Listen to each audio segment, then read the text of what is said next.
যে হারিস বিন উবাইদা, তুমি এই চিঠিটা নিয়ে যাও, ওই রোমকদের কাছে যাও। চিঠিতে লেখা আছে ইসলাম কবুল করেন, আল্লাহ পাক শান্তি বর্ষণ করবেন।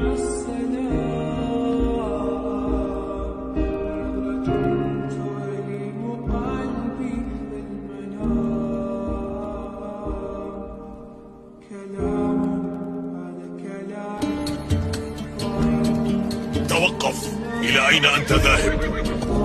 إلى الشام. لعلك من رسل محمد؟ نعم، أنا رسول الله. ويحك، ما الذي دهاك؟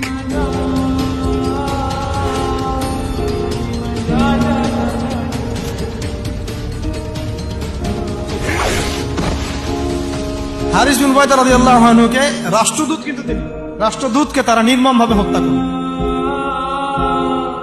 একজন সাহাবীকে হত্যা করার প্রতিশোধ নেওয়ার জন্য নবী সাল্লাল্লাহু আলাইহি ওয়াসাল্লাম 3000 বাহিনীর একটা জিহাদি কাফেলা তৈরি করলেন। বললেন যে এই কাফেলার নেতৃত্ব দিবে আমার প্রিয় ভাজন যায়েদ ইবনে হারেসা রাদিয়াল্লাহু আনহু। যদি যায়েদ ইবনে হারেসা শহীদ হয় তাহলে পতাকা বহন করবে জাফর ইবনে আবি তালিব, আমার চাচাতো ভাই।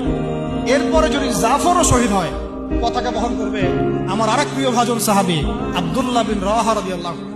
আব্দুল্লাহ বিন রাওয়াহা যদি শহীদ হয় তাহলে তোমরা তোমাদের মধ্য থেকে একজনকে আমির নিযুক্ত করে নিও।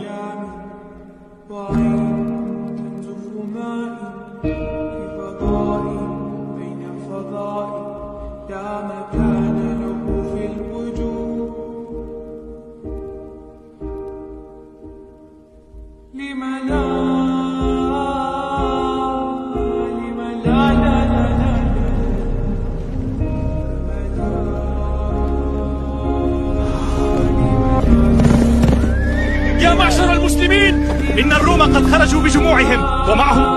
আমরা কি করব? কালকে যুদ্ধ করব, নাকি মদিনায় ফিরে যাব, নাকি রাসূলকে খবর পাঠাবো, নাকি কোনো বিকল্প ফোর্স নিয়ে আসার ব্যবস্থা করব? কি করব? তখন সাহাবী ওই যে বললাম আব্দুল্লাহ বিন রাওয়াহা রাদিয়াল্লাহু আনহু দাঁড়ালেন। তরুণ সাহাবী, আপনাদেরকে বলছি, তরুণ সাহাবী দাঁড়িয়ে বলছেন যে يا قوم، والله إن التي تكرهون لهي التي خرجتم تطلبون، إنها الشهادة في سبيل الله. হে আমার ভাইরা, আমরা এখানে কি জন্য এসেছি? হয় আমরা এই যুদ্ধ করব, শহীদ হব, না হলে আমরা গাজী হব। আর আপনারা যে বিষয়টাকে ভয় করছেন, আসলে কিন্তু আমরা সেটা পাওয়ার জন্যই এসেছি, তার নাম শাহাদাত। আপনারা যেটাকে ভয় করছেন যে আমরা এখানে গেলে মারা যাবো, ওটার জন্যই তো আমরা এত দূরে এসেছি। সাহাবীরা আর দ্বিতীয়বার ভাবলেন না, ঠিক আছে কালকে যুদ্ধ হবে। يا الله، ما أكثرهم. اثبتوا يا رجال، أنسيتم يوم بدر؟ إننا لم ننصر أبدا بالكثرة. الله أكبر يا رجال.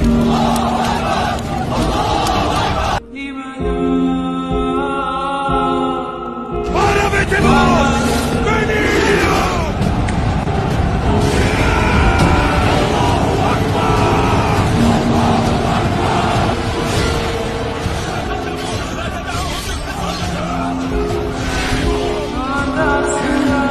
أن المعركة ستطول. استعينوا بالله يا رجال.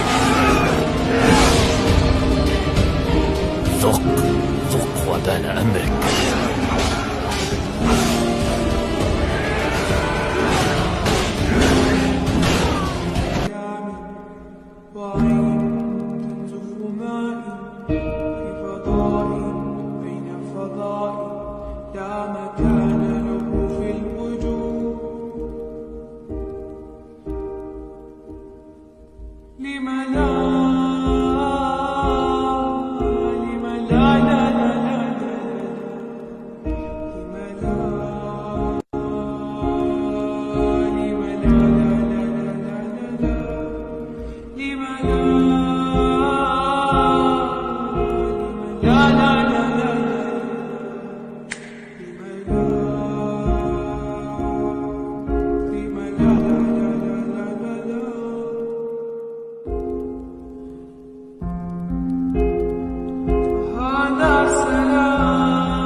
খবর নবী সাল্লাল্লাহু আলাইহি ওয়াসাল্লাম ওই মদিনায় বসে বসেই পাচ্ছিলেন। তিনি বললেন, এই মাত্র যায়েদ শহীদ হলো, এই মাত্র জাফর শহীদ হলো। একটু তিনি কান্নার ভাব চলে আসলো। একটু পরে নবীজি হেসে দিলেন। সাহাবীরা বলছেন, আপনি হাসছেন কেন আসলেন? তিনি বলছেন যে জাফর এর ডান হাত প্রথমে কেটে গেছে, তারপর বাম হাত কেটে গেছে। আল্লাহ রাব্বুল আলামিন তাকে এই দুইটা কাটা হাতের বিনিময়ে জান্নাতে দুইটা বড় বড় পাখা দিয়েছে।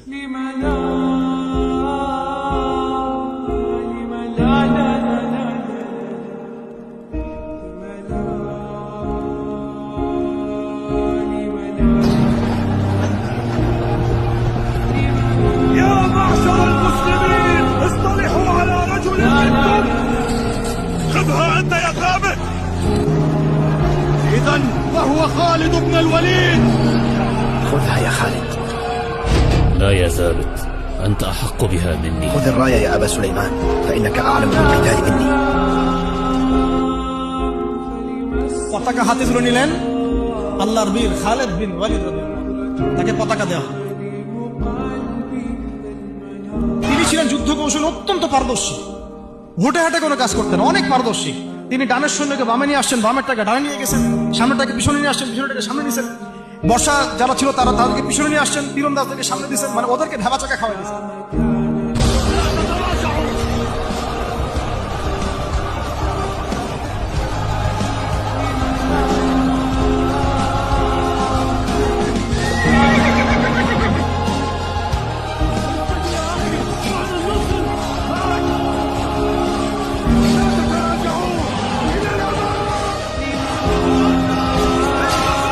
يبدو عليهم التوتر، إنها فرصتنا لشن الهجوم. هيا يا جند الله. الله أكبر.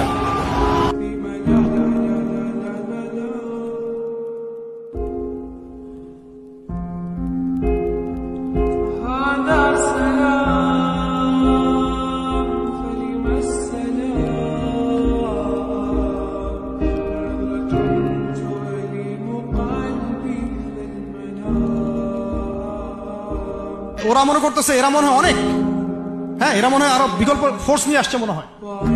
ওরা আস্তে আস্তে পিছনের দিকে যাওয়া শুরু করছে, আর এদিকে মুসলিমরা একটু একটু করে সেফ জোনে আসার চেষ্টা করতেছে পিছনে। ওরা ভাবতেছে পিছনে সামনে যদি আগাই হয়তো পিছন থেকে ওরা আরো সৈন্য নিয়ে আসছে, আমাদেরকে আক্রমণ করবে। এই আল্লাহ পাক ভয় চাপাই দিলেন, এরা পালায় চলে গেল। 3000 সৈন্য নিয়ে 2 লক্ষ সৈন্যকে পরাজিত করা হয়েছে।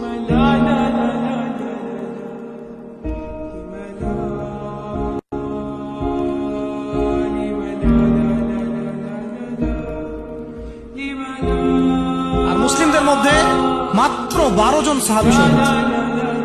মাত্র 12 জনকে তারা মারতে পারছে, বাকিদেরকে মারতে পারবে। এইগুলো হচ্ছে মহাকাব্য, জাজল্যমান মহাকাব্য, যেগুলো আমাদের এই প্রজন্মকে জানানো উচিত এবং আপনাদের মাথায় থাকা উচিত।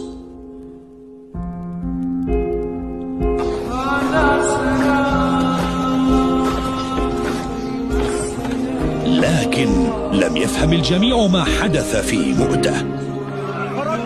تركتم أرض المعركة. العار عليكم، أهذا جهادكم؟ العار عليكم، كنتم بعار على وجوهكم.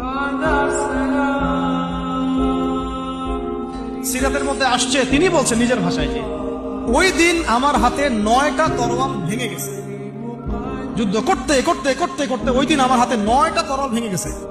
তার হাতে উল্টা তরোয়াল উঠাই দিয়ে বলছেন যে আজকে থেকে এই তরোয়াল তোমার এবং তোমার নাম হচ্ছে সাইফুল্লাহ, তুমি আল্লাহর তরবারি।